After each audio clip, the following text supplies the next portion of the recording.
men are better leaders, I'm wondering when that starts, okay? Because it's not when they're babies and they're toddlers, because we all know girls do everything first. And when your girl does something first, like let's say she starts talking first, reading first, potty training, whatever it is, they're like, it's because you have a girl. That's why. Okay, then we get into elementary school and boys are misbehaving way more than girls, and everyone's like, boys will be boys, like it's because they're young boys. Okay, so they're obviously not the best leaders at that age.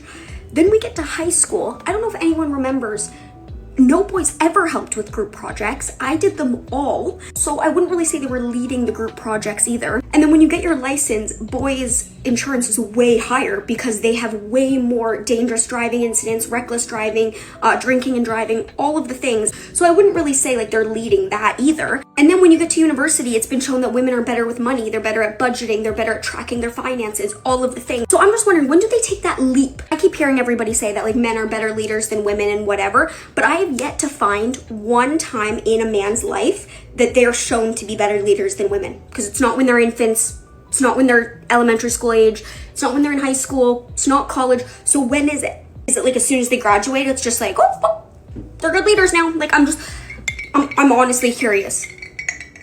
But then it can't even be that, because then men are still responsible for 75% of fatal car crashes, and they have way more drinking and driving incidents, criminal charges, more of them are obviously in prison, murders. So I'm just,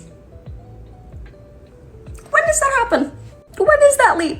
What if I told you I dated a man for 3 years who was $50K in credit card debt? What if I told you that's the same man that's my boyfriend today of 4 years, now has more money to his name than I've ever seen in my entire life? When I met him, I think he was on his 3rd startup idea, and over the years of us dating, I think he hit like 6 or 7. I was genuinely not concerned for one day out here, because this man had so much ridiculous and delusional belief in himself that I genuinely could not see a possibility where he doesn't figure it out. 100% of the friends and family in my life deeply, deeply discouraged this relationship. Not in a superficial way because we were going to be broke for the rest of our lives, but because they knew I was deeply uninterested in being anyone's sugar mommy. And still today, I will say this, during every single year of our relationship, I was not confused for 1 second about the person that I was with, because I've always held on to this belief: if you're willing to trying, if you're willing to do whatever it takes to achieve your goal, failure is impossible. And the reason why I knew that he was that person, because I had never in my entire life, up until the moment that I had met him, who was willing to sacrifice anything and everything to achieve their dreams and actually wanted something more badly than I wanted it. And the best part of this relationship is, no matter how high he soars, no matter how much money he makes, he'll know that I was willing to stand by him and support him when he had nothing. I was never here for the money, I was always here for him. I just don't think that level of loyalty and trust and support can ever be replaced by anyone else, which truly makes our bond extraordinary. And especially because he works to support me at that same level every single day, which is the exact kind of extraordinary love I think I was looking for my entire life. I'm a 46-year-old single mom of 3. I've been divorced now for 6 years, and I recently started dating. In March, I joined the dating apps, I joined a gym. I just got out of my house in hopes that I might meet somebody because I want a partner in my life. And I haven't done a lot of dating throughout my life, so these are my observations after a few months. So dating reiterates to me that everything good is on the other side of hard, and I didn't set out to date for a long time because I had my youngest, and when you deal with those like emotional setbacks, they can really take a while to get over, and I didn't have the emotional capacity to deal with that with a young child and going through divorce, blah blah blah. And so now that I do, now that I can take a hit, I've started dating, and these are setbacks because these things that you get emotionally invested in don't work out, and these don't really become friendships because they are like failed romantic interests or partnerships, and so you don't continue that relationship, and so that hurts, whether it was meant to be in your life or not. I get emotionally invested. I don't know about you, but like so then I face a setback. But what I've realized after dealing with months of these setbacks with things that didn't work out, hopes that got high, and the dopamine rushes that come along with dating, is that even though these things didn't work out and I got my feelings hurt sometimes, like that refined me. Like it just reiterates that setbacks make you a better version of yourself. And so when you deal with these setbacks, even though I've dated and gotten myself hurt, I come out a better version. A lot of these modern women like to continue to ask, know why men don't approach, why men are not coming up and talking to me. Well, a lot of you have gotten a little bit too comfortable with disrespect. A lot of you gotten a little bit too comfortable with just throwing out he's a creep. He's not the man that I'm looking for. It's just a whole bunch of stupid stuff that you come up with. And a man is like, why would I continue to do it stupidity if I don't have to? That doesn't really make a whole lot of sense. So you find yourself really not getting approached. As a straight woman, there's nothing to unpack. They literally will take anything we say, it will go against us. I'm not going to fight with them in comments. I'm done. It is what it is. They're gonna call us biphobic. They've decided that already. So we are biphobic, okay? Our sexual orientation does not matter to them. Our personal space does not matter to them. They don't care when we say no. Our no means nothing to them.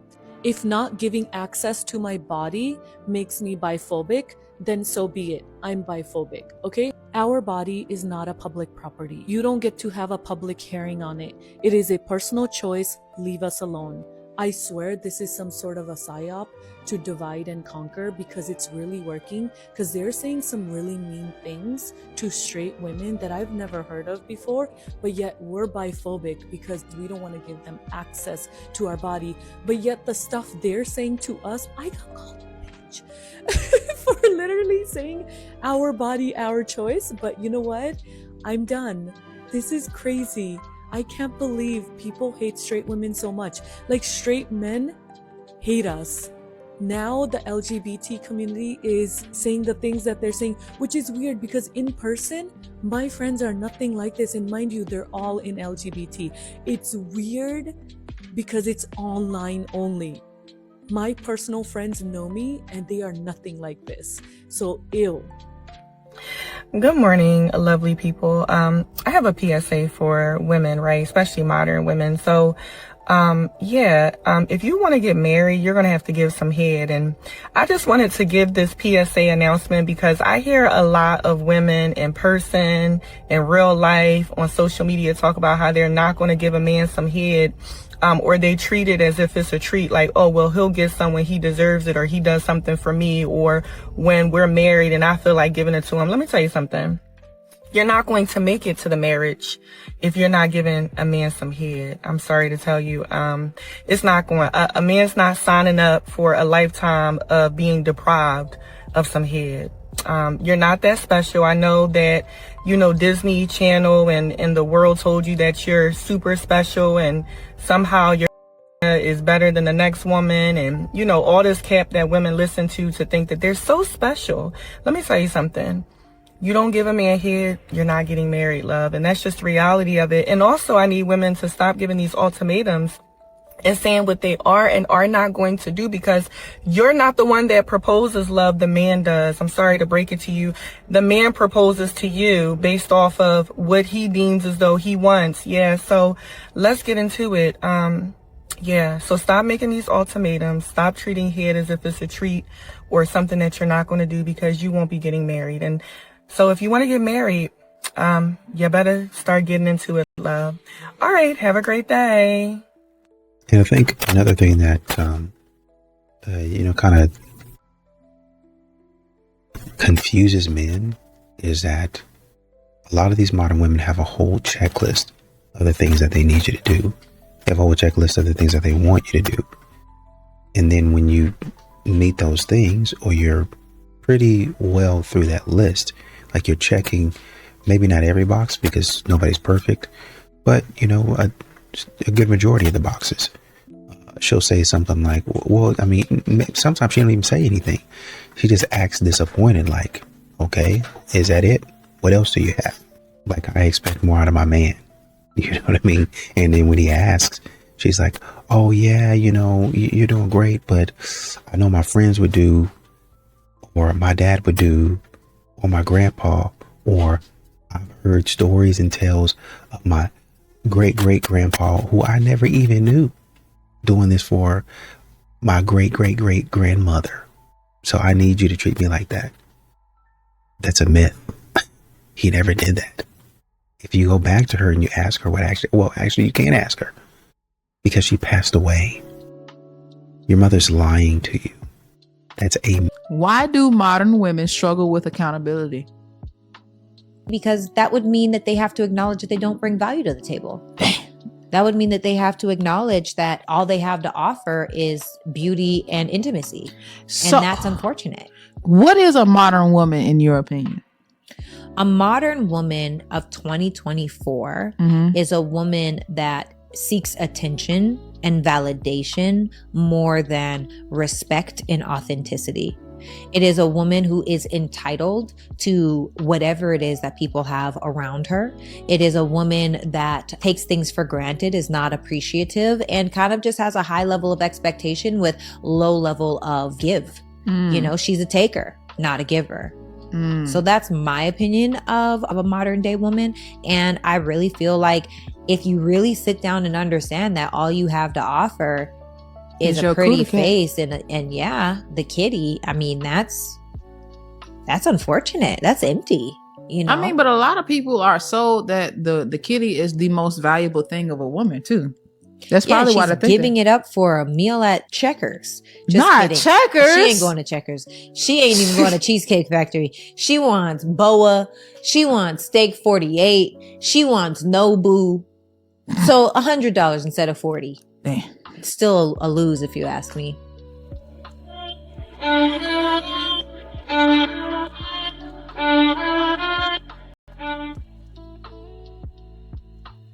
At 43, I've finally learned to love myself enough to protect my peace. I'm no longer sacrificing my sanity, my happiness, or my self-respect just because someone wants access to me. If you come into my life just to drain my bank accounts, drain my energy, give me anxiety, keep me guessing, disrespect my boundaries, or turn my home, my life into chaos, I don't want it. What's the point of having someone in your life if all they do is take, and never add a thing? Bring me loyalty. Bring me respect. Bring me peace. Bring me consistency. Bring me real love. If not, I'd rather sit by myself with a clear mind than lie next to someone who makes me feel alone. Because at this age, being alone doesn't scare me anymore. Losing my peace does. Because if the only thing you're bringing to my table, to my life, is good looks and good respectfully, I can find that on a random weekend. I'm no longer looking for temporary excitement. I'm looking for permanent peace. And if that means being alone for the rest of my life, then so be it. Because I am happy alone. How tall are you? I'm 6'1", but I'm about 6'5" right now. Would you say that dating at 6'5" is just as easy for you as it is shorter woman? No, probably harder for me a little bit. Why is that the case? I find a lot of men who don't want tall women. I was actually talking with my friend who's 6'5" without heels, and they often feel like they have to compete with us. So it's very hard to date a woman who's very tall. I would say 5'10" plus. If a man is competitive, it will come out for sure. But what's your preference? Does your man have to be taller than you two? No, I would say my preference of what I like would be 5'10" and up. I'm 6'1", like I said, without heels. But if it is my soulmate and he's 5'8", I would totally be with him. I've dated a guy that's 5'8", so. So why do so many men get caught up in, I'm not 6 foot, she's probably not even going to give me a shot? Because unfortunately, a lot of women do judge height, and a lot of women do have this trend of, he needs to be 6 foot plus, he needs to be 6 foot plus, and it's like a check. It's like a box they have to check. And it's going to limit so many women from being actually happy, because if you're hyper focused on the physical, you're never going to be happy. Looks fade very quickly. Height fades very quickly. If looks were all that mattered, Hollywood couples would never break up. I dealt with it when I was younger, and when I listened to the haters of men saying, oh, I want a short girl, I want a little girl, I want a little side piece, I don't want a tall girl that's taller than me. And now I don't listen to that. I listen to the positivity and I embrace that. And I hope that men do the same when they hear women like me say height doesn't matter. And you see a lot of modern women who continue to complain about the algorithm. You know, they're hiding all of the good men. Where are the good men hiding? You know, I don't see any coworkers. I don't see any guys in the gym. I don't see any guys at church that would fit my criteria. When actually, honestly and truly, they be standing right there in front of you. They work right alongside you. But once again, modern women, they pretty much do this to all men. You're getting filtered through a lens of, okay, can you do 50% of what I need? Got it. The next phase is, can you do 70%, then 80%, then 90%, then 95%, then 99%. If he can't do 99%, does he have something that I really, really want? If so, he doesn't have to do 99% of what I want because he looks really good. So most men are getting filtered through that system, which, fine, do your thing. But modern women, their threshold of good is like 95 to 99%. So the guys who have 80 to 85% of what they want, even the men who have 90% of what they want, are not getting chosen. And they're continuing to ask, where are all the good men right in front of you? You just aren't choosing an obviously good man. Unpopular opinion. A lot of women put their faith and trust inside of everybody around them except for their man, who they should actually trust the most. You go to your best friend and you confide in her and you take her advice and her criticism without any kind of pushback and or negativity because you trust that she has your best interest at heart at all times. You go to a restaurant, you don't go to the back and try to tell the chef how to do his job because you trust that he's going to prepare your meal in the manner that it should be prepared. When you go to the nail salon and you go get your nails done, you've been painting nails since you was probably 7 years old, but you don't tell sis how to do her job because you trust that she knows what she's doing. When you go get your hair done at the hair salon, you don't try to tell your stylist what to do and how to do it, even though you do your hair every day and you've had that same head of hair all of your life. You trust that they know what they're doing. When you go to work, you deal with your manager and you just trust that whatever they're doing, whether you like it or not, is for the good of the company. But when it comes to your man, you don't trust him. Crazy. All of a sudden, you now are the master of leadership and you know everything there is to know about leading. But that's whenever you should be trusting him to do his job and lead you. Stop acting like you know everything, baby, and trusting everybody but him. Give that man a little bit of credit and trust that he's going to lead you in the right direction. Yeah, you're talking to a wall. They won't listen to that. I've seen so many videos where people are like, well, how are you going to listen to your boss but not listen to your husband? And you know what they say? Well, they're getting paid. So money is more important. The lack of accountability in women today is astonishing. And I don't mean a little bit. I mean it's an epidemic. Women make choices every single day. And instead of owning them, they play the victim card, then expect everyone else to feel sorry for them. Take the drunk at a bar scenario. She walks in, orders the drinks, flirts with the guy, goes home with him, gets into his bed, and the next morning she's suddenly confused, saying she felt taken advantage of. No, she knew exactly what she was doing step by step. Nobody forced her to walk into that bar. Nobody forced her to keep drinking. Nobody forced her to leave with the guy. She didn't get ambushed. She made some choices. And now that she regrets those choices, she wants sympathy. That's not accountability. That's rewriting the story so she doesn't look bad. And here's another one. Women who sell themselves for money. OnlyFans, Sugar Baby, whatever it is. They say, I had no choice. I went through trauma. Guess what? We all have trauma. Some people turn their pain into purpose. Others use it as an excuse. I don't get it. You're still choosing that life. And when the consequences finally hit, don't expect the world to throw you a pity party, because accountability is a line between being a victim and being powerful. Every time you blame men, trauma, alcohol, you're giving your power away. You're saying that you're not in control. So if you're not in control, then who is? No, I do not feel sorry for women who live recklessly and then cry about the fallout. Life is brutal for everybody. The difference is, are you strong enough to face the mirror and own your own choices, or weak enough to expect the world to excuse them? You know, a lot of these modern women like to continue to treat men like a clown. Amusement. Why does a man approach me? There's a lot of risks involved in approaching. There's a lot of disrespect involved in approaching. It don't matter where you go, seemingly with these modern women nowadays, you get treated like you cross some type of line and you done something wrong. Like you just, eliminated somebody. That's the way they treat you. They look at you like you're a criminal off bat. Let me ask you a question. Who would want to go through that? Which person? Even you. If you go up, like say for instance, if you're sitting in a restaurant and you go up to a waiter and you say, hey, we hadn't gotten our drinks yet. It'd be okay if, we haven't been able to order, haven't had anybody come to our table to even see what we wanted or greet us. If that whole staff turned around and looked at you like, what are you doing over here? You instantly leave a review and walk out of there and go find somewhere else to go. Don't go here. It's trash. The service was terrible. We got seated.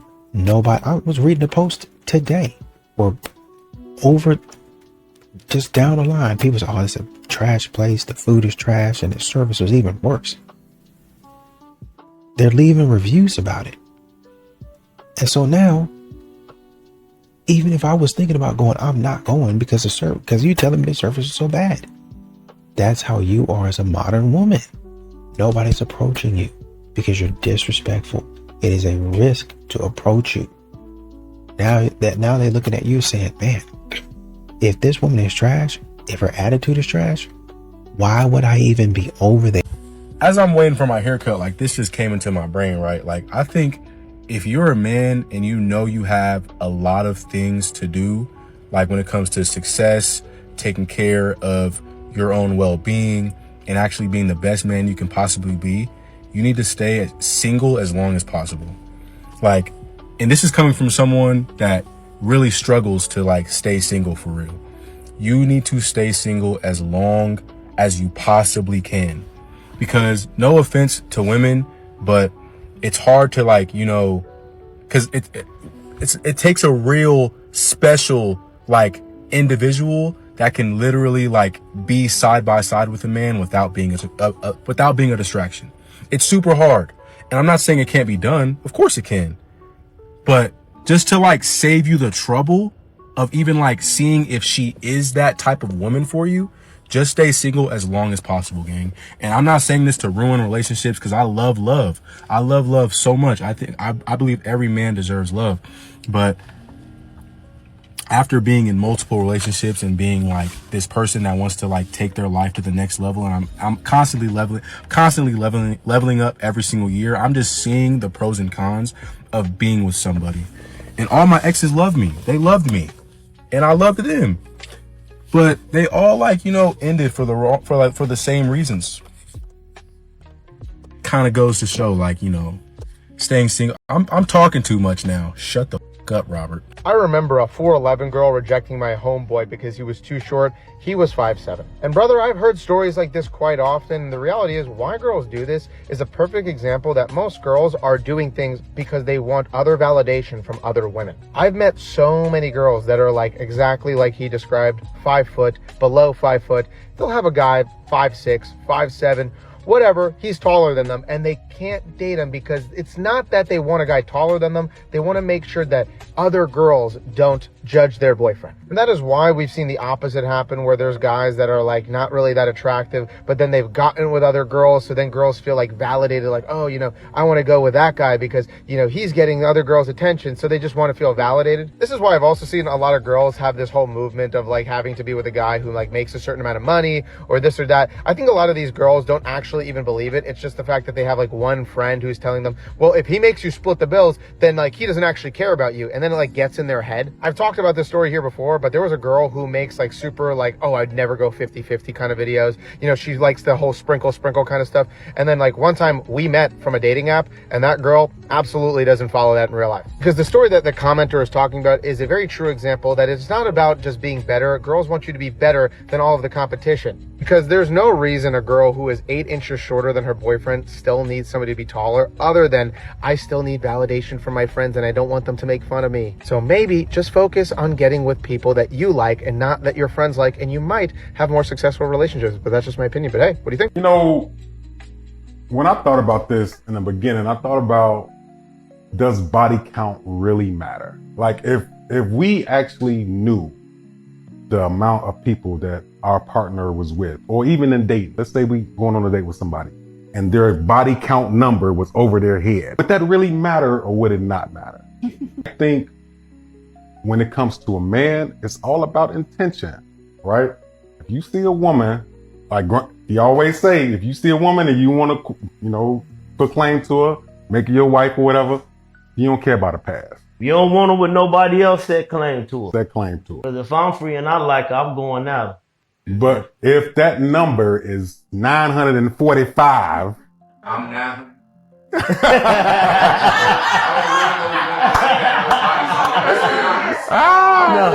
You see what I'm saying? Because does that matter? If it's a high number for a man. You for women, does that matter? Are you saying does it matter if a man I'm saying for you, if you know a man has a large number of body, does that matter for you? I feel like that's so. If it's crazy, I do think that's a little like.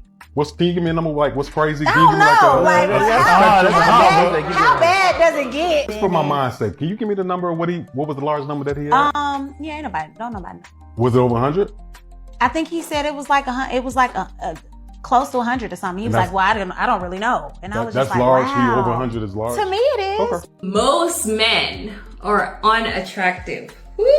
Most men are deeply unattractive because of Mother Nature and something called the Great Scam. The Great Scam was the day that the male of the species convinced the female of the species that it no longer needed to prove itself worthy in order to reproduce and have babies. But the fact that the men are ugly says otherwise, right? They're not supposed to exist. They're supposed to be cannon fodder to the strong, attractive men who are worthy of having babies. So while y'all are out here being like, the men don't take care of themselves, that's why they're unattractive. No, you're a 10,000-year-old genetic anomaly. He's not supposed to exist, babe. Like, there's no amount of moisturizer and sunscreen that will change the fact that his great-grandma should have fucking swallowed him. Like, we are out here fucking and making babies like we're a goddamn endangered species, but the breeding stock is foul. And that's why most men are ugly, okay? They DEI'd themselves into someone's grandma's coochie, and now we are all forced to deal with the consequences of that. Sucks. Before we point fingers, we want to take a look at ourselves and see if we're better than the person that we're about to criticize.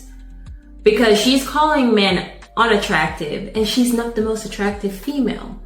It's like, did you look at yourself before you make a video talking about most men are unattractive? I bet you did, but you just thought that you could post a video like this and a lot of people would just agree with you. The more successful a woman is, the more she should be babied. Oh my God, you're right! Natasha, did you hear that? It's so true. Because most of the time, nobody is really doing that to them. So when you baby them, when you provide for them, when they're used to being the provider, they fall madly in love. Amen. Amen! Coach, alam mo ba ako, kahit sobrang konting kembot na nga lang as in like, kunyari, sobrang thoughtfulness na lang, yung naalala lang yung something na nabanggit ko before. Tapos ginawa, kahit sobrang simple. Kunyari sinabi ko, mahilig ako sa ketchup. Kahit ganun ka-simple. Tapos binili ka ng ketchup, tapos, you felt hindi, so... tapos kumakain ako, tapos biglang nilagyan ako ng ketchup. Wow. Coach V! Like, take me home! May himatay ako sa kilig. Oh, Ganon. diba? Kasi parang ibig sabihin, inisip mo ko yung gusto ko. Or like, so, as simple as yan, masakit yung paa ko. Yeah, because you're so used to be the one thinking ahead for other people around you. Parang ang sarap ma-baby once in a while. Yeah. Tapos pag hindi mo nararamdaman yun as a girly, as an independent girly, parang feeling mo, it's like, bigay ka ng bigay. Yes. Tapos parang pagdating sa'yo, walang gumagawa nun for you. Kasi iniisip nila, you're like all the time, you're okay. Yes, you're so okay put together. Yeah, parang iniisip nila, giver naman yan. Parang, but some of the giver, they're the ones who do not usually receive. Exactly. Catch the new episodes of the Bear Doll podcast every Monday and Thursday on Spotify, and every Tuesday and Friday on our YouTube channel. You have a lot of these modern women that, quite frankly, and this is why a lot of men are really, it'd be one thing if you were saying, I want to be selective. with the people that I date, right? And you should be 100%. But some of these modern women, they don't have any, they're talking about wanting to be courted. And it's funny because they talk about that, but then they don't have any etiquette. Well, a man should do this. I believe a man should do that. Well, a man has gotten this, and this. But when you get on that date, you're ordering the most expensive thing. You're ordering, you go to a restaurant, you go to Chili's, it don't matter. You go to Chili's, you ordering the most expensive thing on the menu. Now, mind you, you go to Chili's, you're probably the most expensive thing on the menu is $30. So you go to Chili's, you're probably getting off pretty easy. But the point is, that's your behavior. You're going for the most expensive thing. If I go into the store, I'm going for the most expensive thing. If I go into Coach, if I go into Louis V, I'm going for the most expensive thing. There's plenty of bags in the middle. There's plenty of options, clothing, shoes, sandals, whatever you, perfume, name it, whatever you want. Right there in the middle to where you don't got to go all the way to the top. And you can get something nice. I guarantee you, you're going to spend the bag. When you go into LV, you're going to spend the bag one way or another. One way or another. And there's some nice stuff in there. And instead of going for, oh, this is nice, let's do something that's budget conscious. Modern women do not have that same level of thinking, especially when it's not their money. Well, they have it when it's their money. But when it comes to a man, oh, well, he just expected to pay. And even if a woman would say, well, I don't want to run him dry, I really like this guy. She goes back into the group chat. The group chat is going to tell her, because they don't have any etiquette either. That's what a man is supposed to do. I was looking at Sex in the City reruns. That is what he's supposed to do. Do that. Mind you, they're single. They're single. No hope. Getting pumped and dumped by Chad and Tyrone every single day. But this woman is trying to get in good with this man, and this is what they're telling her. And sometimes a woman can fix it, because she'll go in there, a man will take her shopping, and she'll be like, can I get this? And he'll be like, okay. And she's like, I don't know. I really don't want to take advantage of you. And somehow, some way, they have an honest conversation about what they want to be, who they want to be, and the type of couple that they want to grow into or morph into.